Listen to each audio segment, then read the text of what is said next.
I'll never forget the day I read a book. It was contagious, 70 pages. There were pictures here and there, so it wasn't hard to bear. The day I read a book. Hi everybody, welcome to Seaside Sunday. On my beach walk this morning, one of the pieces of seaweed that I found is a very fun piece. This is just a shortened piece of it. And this type of seaweed is called feather boa kelp. Now, if you know what a feather boa is, you might be able to figure out why this is called that. Picture it even longer. A feather boa is kind of like a scarf that goes around someone's neck made of feathers or feathery.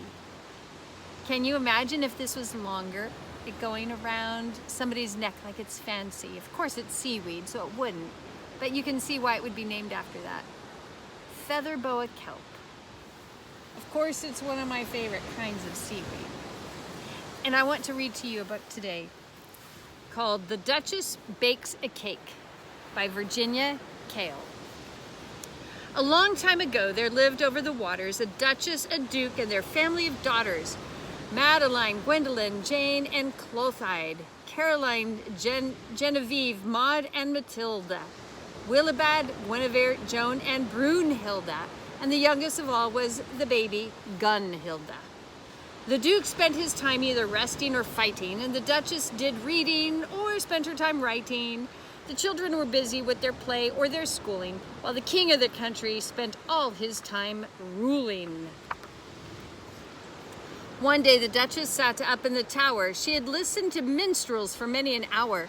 She was bored with embroidery, tired of talking. She hoped no one suggest that she venture out walking.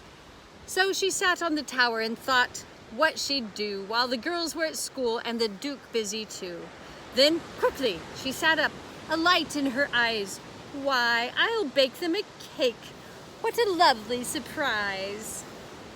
So she raced down the turret, 3 steps in one leap, cleared the help from the kitchen and said, "Don't you peep. You'll all be delighted, for I'm going to make a lovely, light, luscious, delectable cake."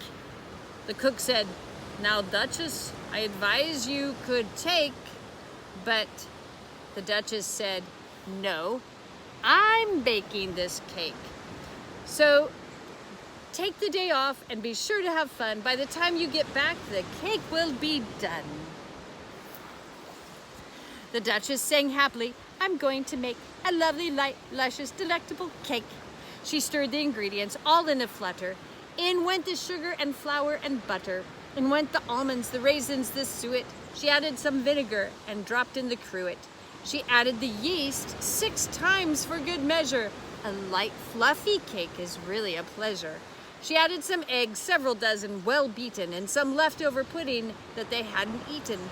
Bilberries, gooseberries, cranberries, bogberries, blackberries, mulberries, burberries, dogberries, peppermint, cinnamon, laurel, and squill, wintergreen, nutmeg, angelica, dill. Whatever she found, she put into the batter, and what she left out didn't really matter. Then she added more yeast. It seemed like a ton. She stirred it together, and the mixture was done. When she was through, she put the pan on the fire, where it started to rise, going higher and higher. She pushed and pummeled it, punched it and pat on it. She poked at it, pinched it, and finally sat on it. And though she had pulled it away from the fire, still the cake rose, going higher and higher and higher. Her cries brought the family one and another. "Come, girls," said the Duke, "say goodbye to your mother. I fear an improper proportion of leaven is taking my dear Duchess right up to heaven." They had run to the tower in order to see her, but no one could think of a plan that would free her. So the Duchess sailed past them. The dough was so light. She rose higher and higher, nearly out of their sight, and they waved to each other as she billowed by.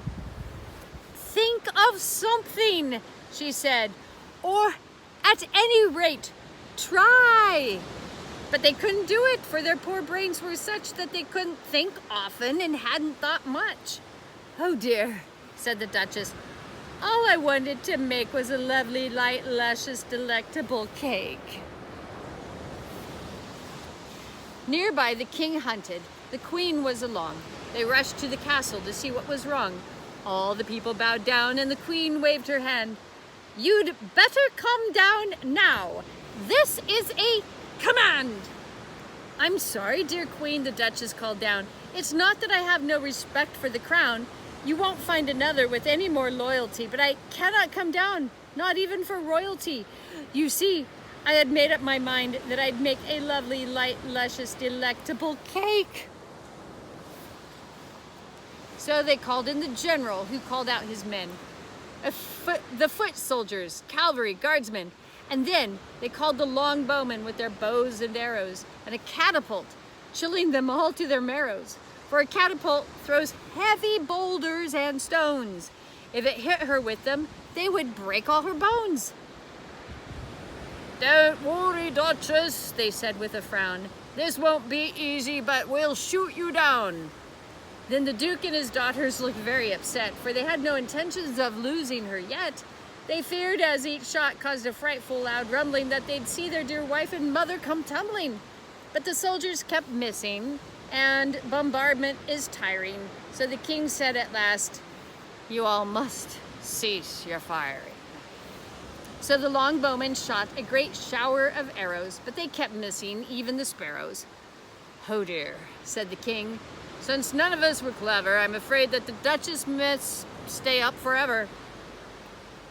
At least, said the Duke, she's near, which is nice. We can always call up when we need her advice. The Duchess then told them the things they should do. The girls were to study, the Duke to work too. She called to the gardener, prune all the bushes. To the housekeeper saying, sweep under the rushes. She called to her husband, tell the Countess for me, I'm afraid I can't join her on Thursday for tea. I hope, she said then, the warm weather will hold. If it rains in the night, I'm afraid I'll catch cold. So thank you very much for all you have done. I'll see you tomorrow. Let's hope there's some sun. Then Gunhilda, the youngest, she howled and she wailed, and their very attempt to quiet her failed. Don't cry, dear, the Duke said, about your poor mother. I'm sure if you wish, I can find you another. But nothing could stop her. She continued to bleat until she confessed, I want something to eat. Of course, that would do it. And it could be a treat. They could bring down the Duchess if they started to eat. How lovely, the Duchess said. Come, let us up. I'll start eating down. You start eating up. So they all began eating, the general, his men, the king, the queen, duke, and children. And when the cook had come back from her holiday, she went in and prepared them a huge pot of tea. I do hope, the Duchess said, taking a mouthful, that the cake turned out right. I'm a little bit doubtful. My dear, said the queen, you really can make a light, lovely, light, luscious, delectable cake. After many an hour spent eating like that, the Duchess was down, but they were all fat. By the way, said the Duke, care to join us for dinner? We can't, said the king, till we're all somewhat thinner. Oh, Duchess, Queen said, please teach me to make a lovely, light, luscious, delectable cake. Oh, no, said the Duke. Oh, no, said the king. You never know what all this baking will bring. The cake was delicious, but there won't be another, for you know that these girls really need their dear mother. So the king went back to his hunting and ruling, and the children went back to their games and their schooling, and the Duke went back to his hunting and fighting, and the Duchess went back to her reading and writing. But they never forgot how she once tried to make a lovely, light, luscious, delectable cake.